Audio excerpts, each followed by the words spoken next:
Oh. Ay, kamusta po? Eto, okay. Kumusta na? Kumusta? Salamat Medyo sa busy. pagdala. Medyo busy lang. Medyo busy lang. Busy, Hindi, busy. napapanik ako kasi may narinig ako. May nagpasa sa akin. Ano yun? Eto putang inang dalawang aswang na to. Ay, kung kayo Wag na, magiging wag na. dahilan. Hindi, eto, kung kayo magiging dahilan para lumabas ako at mawala ako sa pananahimik ko, dalawang aswang kayo. Kayong dalawang burikat kayo, racing aswang. At yung nanay mong aswang, na si Rosang aswang. Wag mo damay si Casey. Labas si Sir David dito ako sa sarili ko. Ito, anong pinagsasabi mo na, na naging kabit ko si Chick before? Tado kayong dalawa, sinasabi ko sa inyo mga putang ina, kayong mga pinagsawaan na kayo ng panahon. Dinuraan na kayo, sinukan na kayo, pati ng mga kabit ninyo, lalong-lalo ka ng Daisy ka, ang pangit-pangit mo, ang lakas ng loob mong magpo-post. Alam mo kung sinong kamukha mong artista, yung laging gumaganap ng aswang. Manalamin ka, gago. Manalamin kang tanga ka. Ha?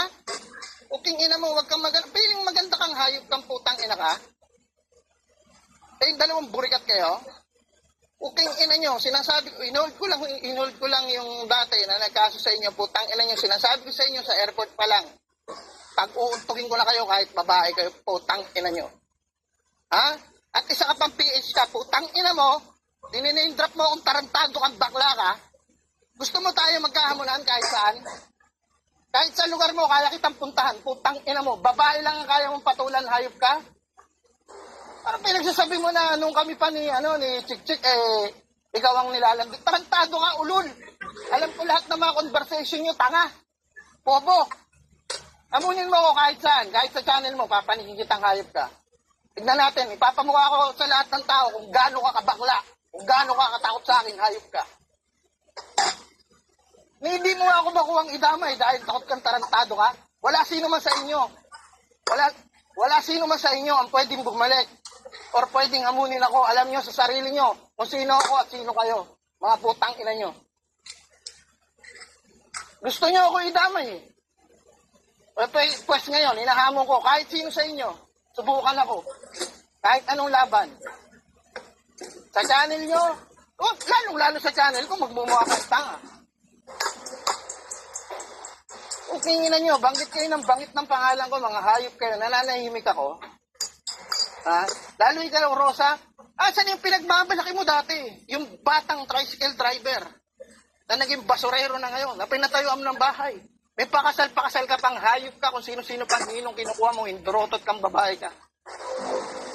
Nagmukha kang tanga, lalo ka naging mukhang lukaret, tarantado ka. At ikaw, Daisy, ano pinagmamalaki mong hayop ka? Ngayon, binabawi mo lahat ng sinabi mo, kain-tae ka ring animal kang babae ka. Lahat ng sinabi mo dati na single ka, nagyayabang ka para lang ligawan ka, padalang ka ni Bonpan. Ha? Tapos ina-allowed mo, proud na proud, hindi naman magsasalita yung Tokmol na Timawa, nag-si JC Baculaw. Hindi naman niya magsasalita kung dito to. Hindi mo nga pinipigilan eh. Na magjowa kayo, I love you ka pa sa soapmate. Malandi ka, ikaw ang malandi. Kung ako ikukumpara mo sa sarili mo, talampakan ko lang si JC Crew. Ha? Kung sasabihin mo, pinatulan, ako lang ang tanging pinatulan dito sa soapmate. At sumekin yan dahil alam kong rebound. Kasi nga ako na yung kumalas, aaminin ko, dahil gusto ko ng peace of mind.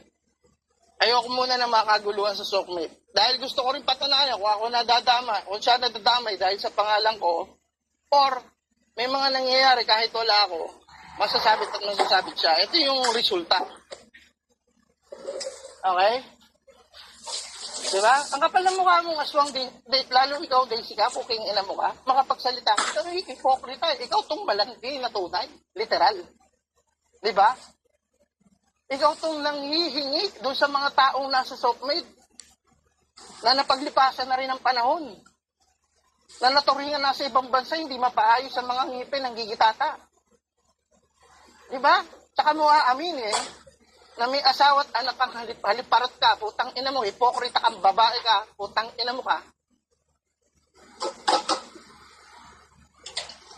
Labas si Sir David, kung kaibigan kayo ni Sir David, labas siya rito. Inaano ko lang dito, yung dinadamay niyo ako eh. Mga hayop kayo eh. Ngayon, tingnan natin mga katapang ninyo. Bigla kayo nagsitapangan. Sa totoo lang, nakakatatawa na lang ako sa inyo.